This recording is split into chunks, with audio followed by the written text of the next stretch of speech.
Welcome, Parshas Vayigash. It should be Refuah Shlema, Mordechai ben Sarah, Noam Avraham ben Atar Shlamid, Brindel Yutel Bas Tzivya, and it should be a zechus for my family and all of Klal Yisrael.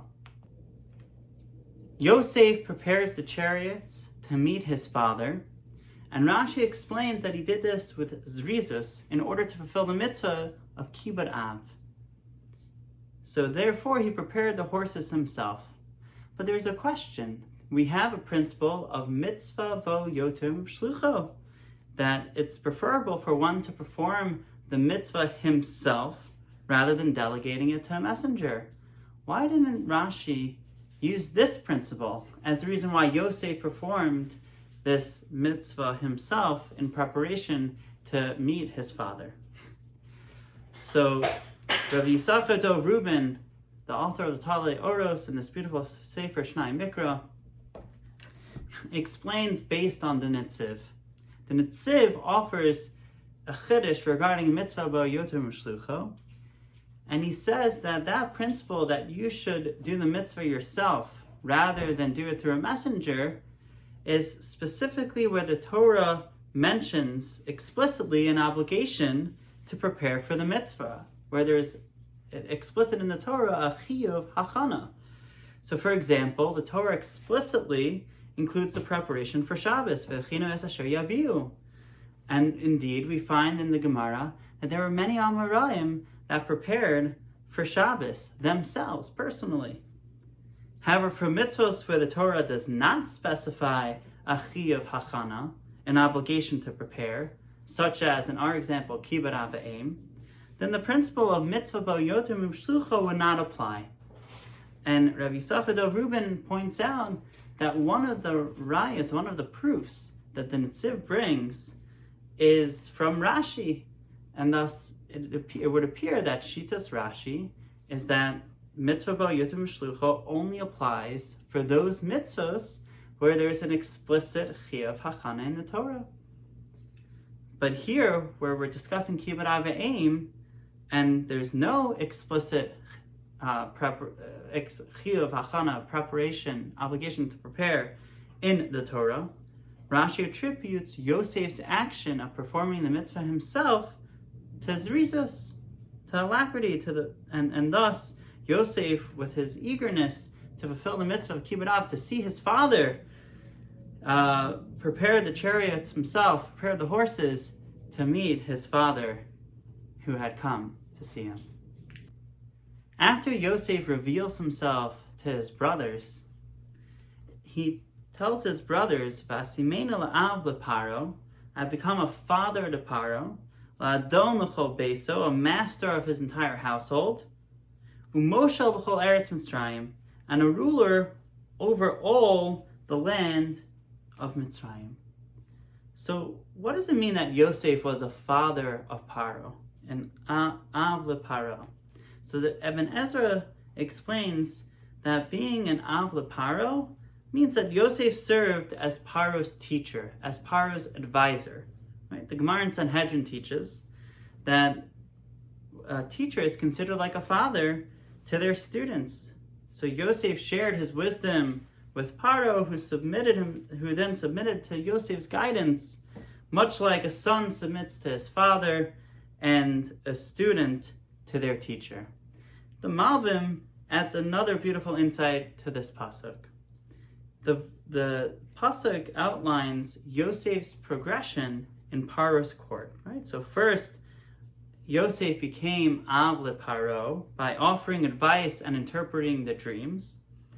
Recognizing Yosef's wisdom, Paro then made him adon l'chol beso, the master of his household, entrusting him with overseeing the palace. And then finally, Paro appointed him, as the pasuk says, moshel b'chol eretz Mitzrayim, as ruler over all of Egypt, granting him authority over the entire land. By sharing this progression with his brothers, Yosef was not merely recounting his rise to power, he is also reassuring them that everything that happened was min hashamayim. You can see the progression, and even though you sold me down as a slave, I gradually rose through the ranks, which ultimately led to us now being reunited as a family. There's a story with Rav Moshe Feinstein Zatzal that highlights his extraordinary hasmada and value for time. When Rav Moshe Feinstein was called to the Torah, one of his Talmidim quickly ran to the shelves, picked out a Mishnayos, and brought it up to the bima so Rav Moshe would have it in between aliyos. One of the attendees in the minyan told this Talmud, "You're going too far. Just let Rav Moshe get an aliyah, and then afterwards he'll stand by the bima like every other person called to the Torah." So the Talmud, uncertain, later asked Rav Moshe about this practice, and Rav Moshe replied, "It doesn't matter where a person is. Time is too precious to waste." In other words, the Talmud should continue, and the next time that Rav Moshe would get an aliyah, he should definitely assist in getting the Mishnayos. And it was, well known, and there's edus that Rav Moshe's custom was to learn Mishnayos in between aliyos. Right? As soon he would start, while the Torah was being brought to the bima, and then as soon as the brachos for the first aliyah were started, and for each aliyah thereafter, he would pause his learning, listen to the aliyah attentively, just like a child eagerly following along and in delight of what the chumash that was being read. So after the aliyah concluded, he would then resume his learning until the next aliyah. So why then did this particular Talmud think to bring the sefer, while this other attendee did not? So the Talmud was someone who was regularly attended to Rav Moshe, and he knew his practice. And so it was obvious to him that when Rav Moshe went up without a sefer to get an aliyah, that he should go and bring the Mishnayos to the bima to allow Rav Moshe to continue this practice. However, in contrast, others who did not interact with Rav Moshe as frequently, as closely, didn't fully grasp the extent of Rav Moshe's hasmada and diligence. So Rav Meir Rubman, in this beautiful Sefer Torah V'chaim, brings this story and connects it to this week's parsha. It says in the pasuk, "Vayishalach es achav, vayelchu vayomer aleihem al tigzu baderech," and he sent off his brothers, and they went, and he said to them, "Do not quarrel on the way." So Rav Rubman asks, why does the Torah emphasize "Vayishlach es achav"? From the context of the Torah, where this pasuk is written, in Perek Mem Hey, pasuk Chav Daled, it's clear that the Torah is discussing Yosef's brothers. So why did it have to stress Vayishalach es achav? So he explains that the Torah highlights Yosef's brothers because Yosef knew them intimately. He knew them just like the Talmud knew Rav Moshe and his hasmada. So too Yosef knew his brothers and their hasmada. As the Gemara in Tanis writes, that al tirgezu baderech is Yosef warning his brothers not to be osek b'Torah, not to have any Torah study, because they might get so immersed in their study that they'll delay on the way. And thus he instructed them, al tirgezu baderech, to remind them not to let their learning cause unnecessary delays. And he knew that this could be an issue because they were his brothers, and he knew his brothers very well. The brothers are reunited, and Yosef tells his brothers what to report back to his father, and part of that is to include the phrase of Adon L'chol Mitzrayim, master over all of Egypt. Why was it so important for Yosef to tell their father, after 22 years of separation, that he was the Adon L'chol Mitzrayim, master of all of Egypt? So Friedlander in the Sefer Sifsei Chaim explains the following. First, why did Pharaoh relinquish his rulership as king to Yosef? Wasn't Pharaoh the king? So Friedlander explains that Pharaoh at this point didn't view himself as a king, but rather as a deity, as a self-proclaimed God. Pharaoh had no problem giving away. He was unconcerned with the day-to-day rulership of the land and was content to delegate that authority to Yosef. But why specifically Yosef? What did Pharaoh see in Yosef? Yosef demonstrated that he was Moshel Berucho, a master of his inner self. He had cultivated self-discipline and the ability to govern his emotions and desires, qualities that are essential for true leadership. A good leader must rise above their personal needs and act in the best interest of their people. Pharaoh first saw this quality when Yosef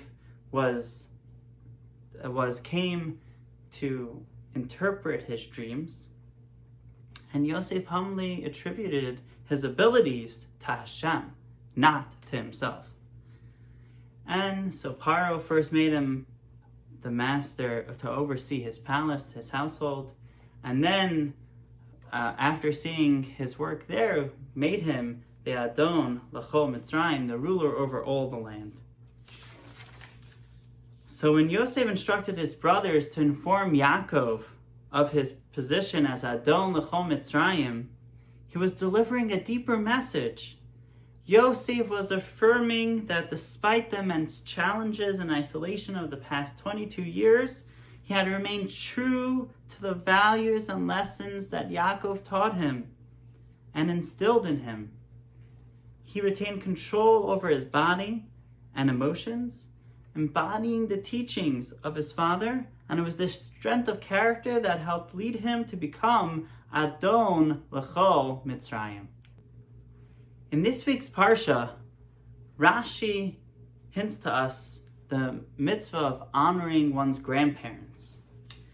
Yaakov sets out to meet his son Yosef in Mitzrayim, and the Torah tells us that he offers karbanos in Be'er Sheva to Elokei Aviv Yitzchak, the God of his father Yitzchak.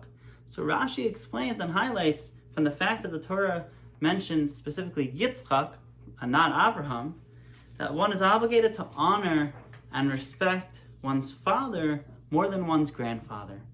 And from that language of Rashi, we can infer there is indeed an obligation to honor one's grandparents, albeit not to the same degree as one's parents.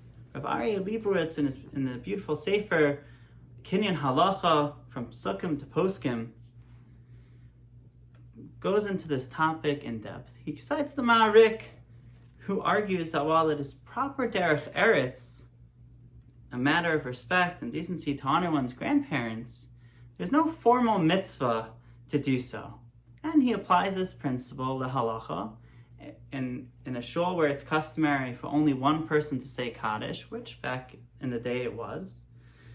So if one person was saying Kaddish for their father and another for their grandfather, the person reciting Kaddish for their father would take precedence. However, the Ramah rules in accordance with the implication of Rashi, that there is indeed a mitzvah to honor one's grandparents. Rabbi Akiva Eger comments on this, and he explains that their distinction lies in context.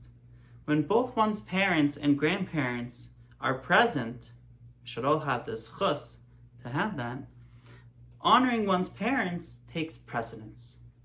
However, when only one's grandparents are present, the obligation to honor them is on the same level as the obligation to honor one's parents. Good Shabbos.